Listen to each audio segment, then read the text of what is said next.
মা দুর্গার আরাধনা, যা আদতে নারী শক্তির উদযাপন। বিশ্বব্যাপী নারী শক্তির এই মহাজাগরণের প্রকৃত উৎসবই পালন হতে চলেছে দক্ষিণ কলকাতার কার্যনগরে। 68তম বর্ষে পদার্পণ করেছে কার্যনগরের সার্বজনীন দুর্গোৎসব। রবিবার হয়ে গেল তাদের খুঁটি পুজো। এবছর দক্ষিণের এই পুজোয় দেখা যাবে নারী শক্তি। দেশের নানা প্রান্তে প্রতি মুহূর্তে লাঞ্ছিত পীড়িত হয়ে চলেছেন মহিলারা, তাই প্রয়োজন সেলফি ডিফেন্স। মহিলাদের আত্মরক্ষা সেই কৌশল কাজদা ফুটিয়ে তোলা হবে মার্শাল আর্টসের ছাত্রীদের ধার ধরে। ক্লাবে সারা বছরই ক্লাস চলে জুজুৎসুর, ভাবনা সেখান থেকেই। ক্লাব সদস্যরা তথা ওয়েস্ট বেঙ্গল জুজুৎসু অ্যাসোসিয়েশনের সহসভাপতি নিত্যানন্দ দত্তের হাত ধরেই মাতৃপক্ষে নারী শক্তির উদযাপন দেখবে শহরবাসী। উদ্যোক্তারা আশাবাদী দক্ষিণের অন্যান্য পুজোকে টেক্কা দেবে কার্যনগর সার্বজনীন। প্রত্যেক বছর মতো এই বছরও আমরা খুঁটি পুজো করছি এবং খুঁটি পুজোর মাধ্যমে মানুষের কাছে বার্তা দিতে চাইছি আমাদের পুজোটা আরও সুন্দর এবং সৌন্দর্যময় হয়ে উঠবে।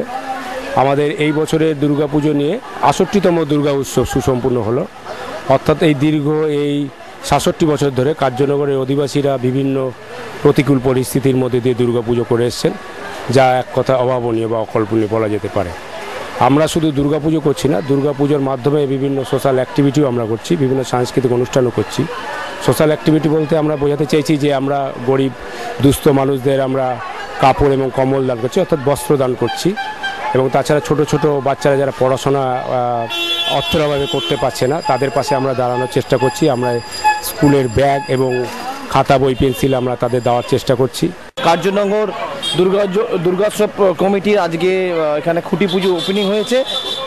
তার সাথে সাথে এখানে একটা আমাদের ক্লাবের তরফ থেকে মার্শাল আর্ট ট্রেনিং সেন্টার, যার মধ্যে জুজুৎসু, কুরাস, রেসলিং, সাম্য এগুলো আছে। আমরা চাইছি যে প্রত্যেক ছেলে মেয়ে যেন সেলফ ডিফেন্স শেখে। মা দুর্গা হচ্ছে শক্তির দেবী।